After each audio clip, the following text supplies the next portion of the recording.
Bismillahirrahmanirrahim. We move on to example 3 of this chapter. Example 3 क्या कहती है, एक प्लॉट है आर्हेनियस इक्वेशन का आपके सामने फिगर में दिया गया है और उसकी हमें कहा गया है ये N2O5 की डिकम्पोजिशन का है। N2O5 गैस है, ये डिकम्पोज हो रही है to 2 moles of NO2 along with half mole of O2। ठीक है, और ये कहा गया है कि हमें इसकी जो स्लोप जो है वो बता दी गई है, दैट इज -5400 केल्विन, और हमसे ये पूछा गया है इसकी एनर्जी ऑफ एक्टिवेशन निकाल। This is your data.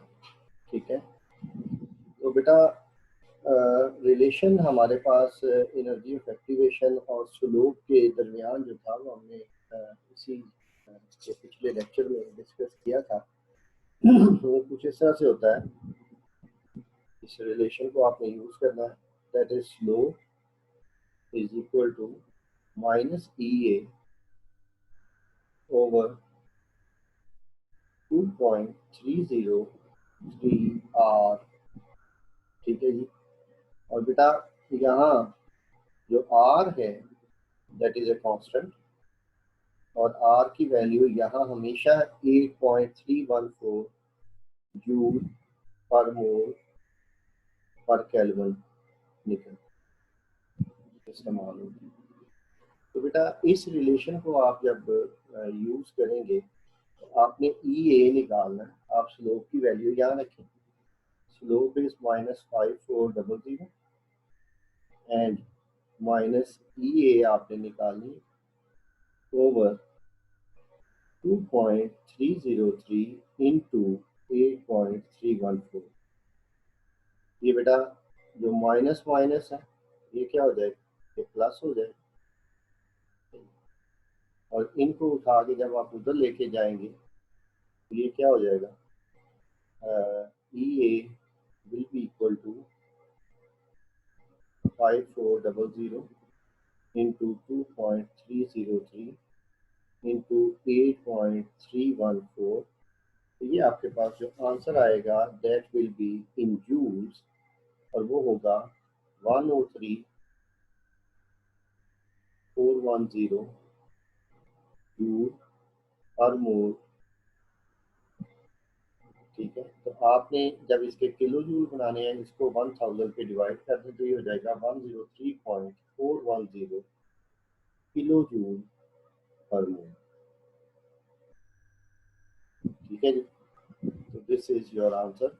अच्छा, मैं अब इससे रेलेवेंट पीछे न्यूमेरिकल्स दिए गए हैं, उनमें से एक न्यूमेरिकल बहुत अहम है that is need to be discussed. This is question number 24. Sorry, 21. पहले हम क्वेश्चन नंबर 21 की तरफ चलते हैं और फिर हम कोई और बात। This is question number 21. What it is saying, that some reaction taking place around room temperature have energy of activation around 50 kilojoule per mole.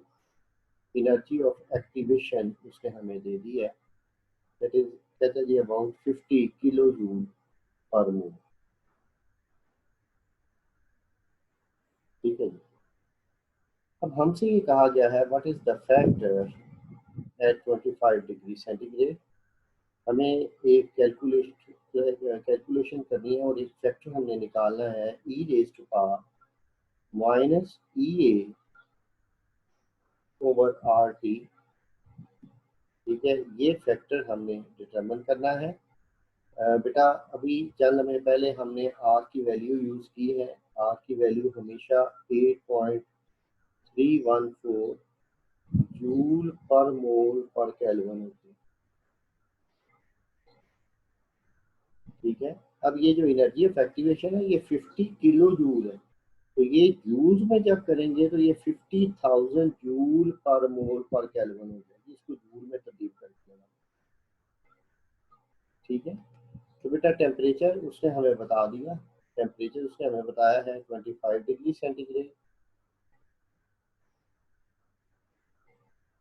और वो 25 दैट मीन्स 25 में 273 ऐड कर दें, that comes out to be 298 kelvin. ठीक है जी, ये kelvin.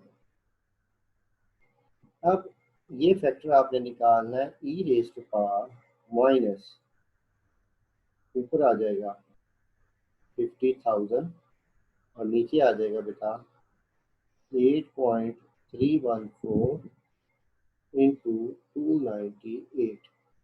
जब आप इसको कैलकुलेटर से सॉल्व करेंगे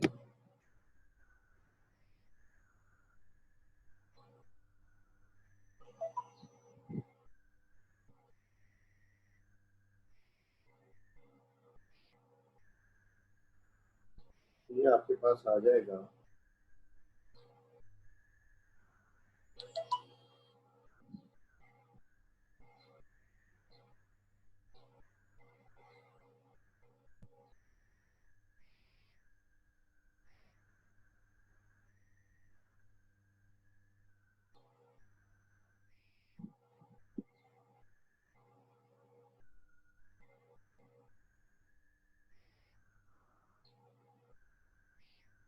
1.719 या 72 into 10 raise to power 9, that is 1.72 into 10 raise to power minus 9। ठीक है जी, ये आपके पास फैक्टर वो आ गया जो हमें इसमें कैलकुलेट करने के लिए ए में दिया। अब जो ए नहीं है इसका पार्ट 1 था, इसका अब आ जाते हैं जी पार्ट 2 की तरफ। ठीक है, इट वाज एक्चुअली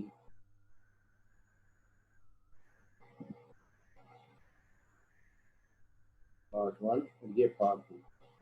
पार्ट 2 क्या कहता है? कहता है इसी फैक्टर को 35 और 45 पे कैलकुलेट करें।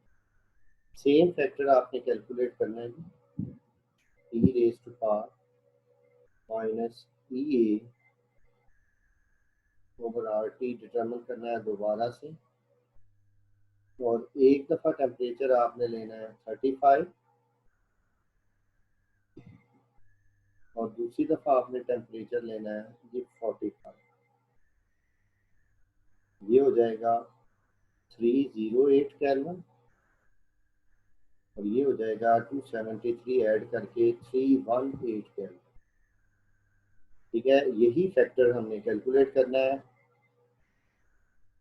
ई रेज टू पावर माइनस, ऊपर आ जाएगा 50,000, नीचे आ जाएगा 8.314 इंटू यहाँ हो जाएगा 308, और बेटा इधर आ जाएगा e raise to power minus 50,000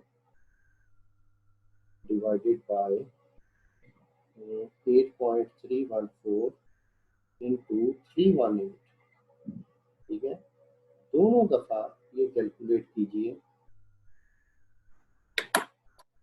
let's see ji,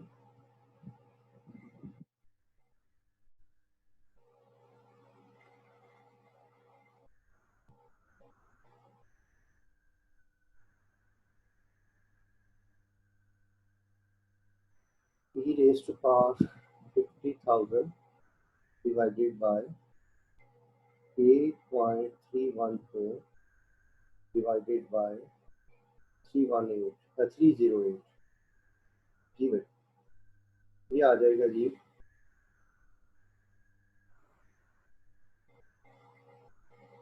sorry there is some mistake, 3000 divided by 4.318 314 sorry, और again divided by 308 G। Yes, this is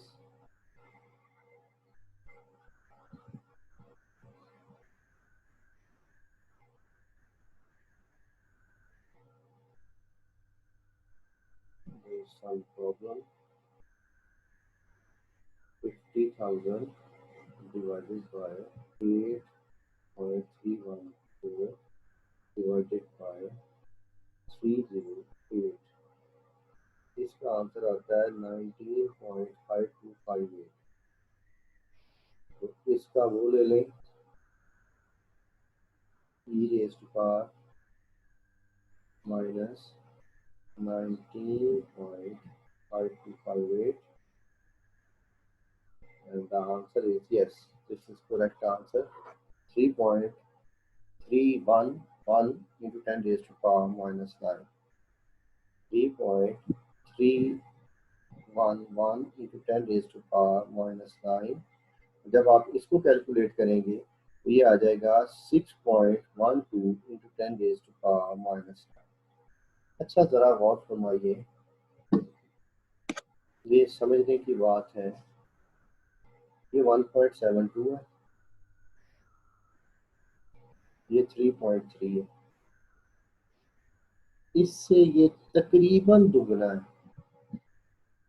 ठीक है, ये फैक्टर डबल हो गया है सिंपली टेम्परेचर में 10 डिग्री सेंटीग्रेड इजाफा करने से, और यहाँ से ये जो फैक्टर है ये भी तकरीबन डबल हो गया है। ठीक है, इवन फर्दर 10 डिग्री सेंटीग्रेड जो है वो क्या कहना चाहिए, टेम्परेचर राइज करने से। तो यहाँ ये बात साबित हो जाती है, क्या ये जो थर्ड पार्ट है उसमें इन्होंने यही पूछा हुआ है, एट 25 डिग्री सेंटीग्रेड जो फैक्टर है e raise to power minus EA over RT जो है ये है 1.72 into 10 raised to power minus 9, और एट 35 डिग्री सेंटीग्रेड यही फैक्टर ये हो जाता है 3.31 into 10 raised to power minus 9, और at 45 degree centigrade same factor जो है वो 6.12 into 10 raised to power minus 9 हो जाता है। That means if for every 10 degree rise, ये भी 10 डिग्री राइज है, ये जो फैक्टर है ये डबल हो जाता है। ये फैक्टर का डबल हो जाना इस चीज की निशानदही करता है कि रेट भी डबल हो जाएगा, क्योंकि हमारे पास जो पेरेंट इक्वेशन है वो है K is equal to A dot minus sorry EA raised minus EA over RT। ठीक है, अब ये देखिए, ये वाला फैक्टर अगर डबल हो जाए तो फिर रेट भी डबल हो जाएगा। ठीक है, आप ये देख रहे हैं कि हमने ये वाला फैक्टर कैलकुलेट किया, ये वैल्यू आई, टेम्परेचर में इजाफा 10 डिग्री सेंटीग्रेड किया तो ये फैक्टर डबल हो गया। ये डबल होने का मतलब है रेट कांस्टेंट डबल हो गया। रेट कांस्टेंट क्या है, रेट कांस्टेंट होता है rate is equal to K into reactant. बेटा इफ के इज डबल्ड तो then automatically rate is also doubled. ठीक है जी, तो ये हमारा हो गया बेटा C part. Okay, C part में आपने ऐसा ही टेबुलर डाटा बनाना है, जो जो मैंने लिखा है सिंपली अगर आप वो लिख के आ जाए तो दैट्स एनफ। ठीक है जी बेटा, नेक्स्ट है जी हमारा क्वेश्चन नंबर 22।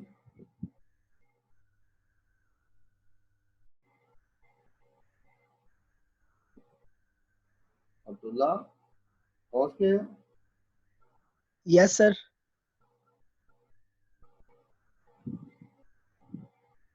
जी बेटा, क्वेश्चन नंबर है जी 22। इसमें वैसे ग्राफ की जरूरत पेश आएगी लेकिन हम रफली उसको हैंडल कर लेंगे।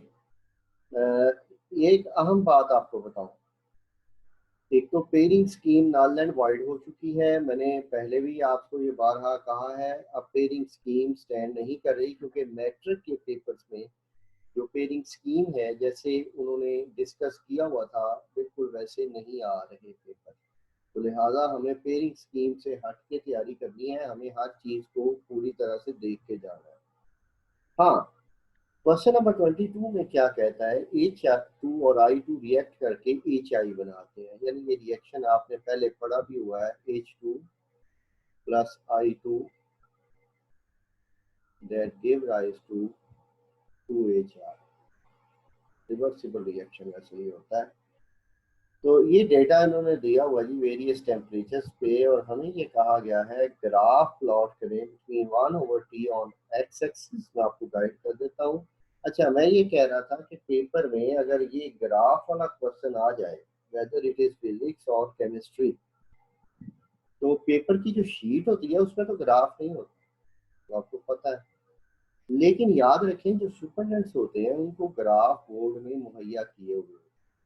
लिहाजा अगर ग्राफ वाला कोई क्वेश्चन आ जाए तो आपने तकल्लुफ नहीं करना, आपने सुपरडेंट से कहना सर मुझे ग्राफ चाहिए। ठीक है, वो जो भी सुपरडेंट होगा या होगी उसको ये फर्ज होता है वो आपको ग्राफ मुहैया करे, क्योंकि उनके पास मौजूद होते हैं, बोर्ड में भेजे हुए होते हैं।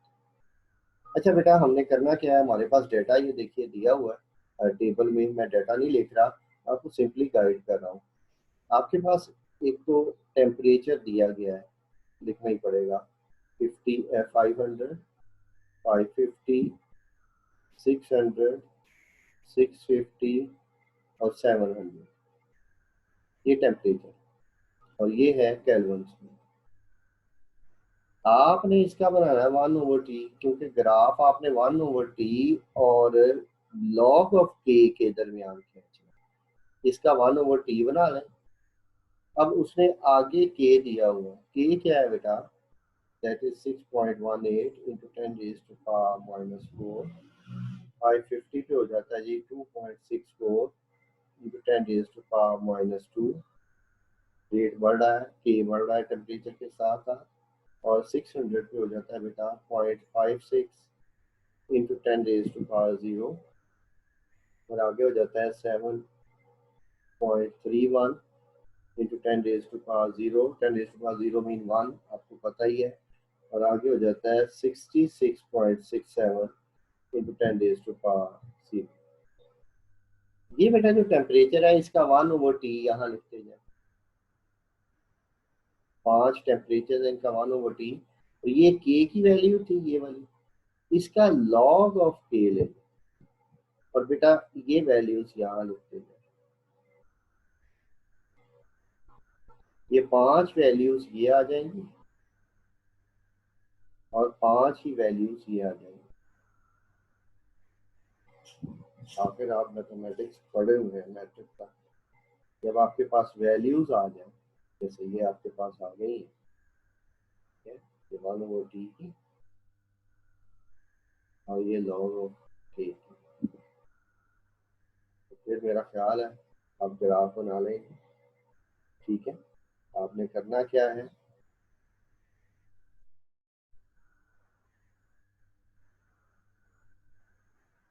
1/T की वैल्यूज इधर ले लेनी है नीचे, और लॉग ऑफ के की वैल्यूज इधर ले लेनी, इधर 1/T बढ़ रहा हो, इधर लॉग ऑफ के बढ़ रहा हो। जब आपके पास ये ग्राफ आ जाएगा, ये ग्राफ आई होप सो कि ये कोई इस तरह का है, जैसा भी आए। ठीक है, तो आपने क्या करना है, इस हॉरिजॉन्टल लाइन के पैरेलल ये लाइन लगानी है, ये थीटा निकालना है, ये बी पार्ट भी इसका हो रहा है। ठीक है, ये थीटा जब आप निकालेंगे तो tan of this theta that is the slope of the graph. जो सेकंड पार्ट है उसमें उसने हमें ये स्लोप ही बनाने को कहा है, फर्स्ट पार्ट में उसने हमें ये ग्राफ प्लॉट करने को कहा। ठीक हो गया जी। चलो मेरा बेटा, ये दोनों चीजें ये अब आपके जिम्मे की हैं, ये आपने करना है। ठीक है जी मेरा बेटा। बाकी जो इसकी बातें हैं कैटालाइसिस इंशाल्लाह हम कल शुरू करेंगे। माफ़ी चाहता हूँ, एक्चुअली मेरी तबीयत नासाज थी, मैं कल क्लास नहीं ले पाया। ठीक है, परसों कहीं मैं बिजी रहा, तो दो बल्कि आज चौथे दिन में कल में क्लास हमारी दोबारा हो रही है। चलें, बाकी बातें हम फिर इंशाल्लाह कल करेंगे। अल्लाह आपका हामी और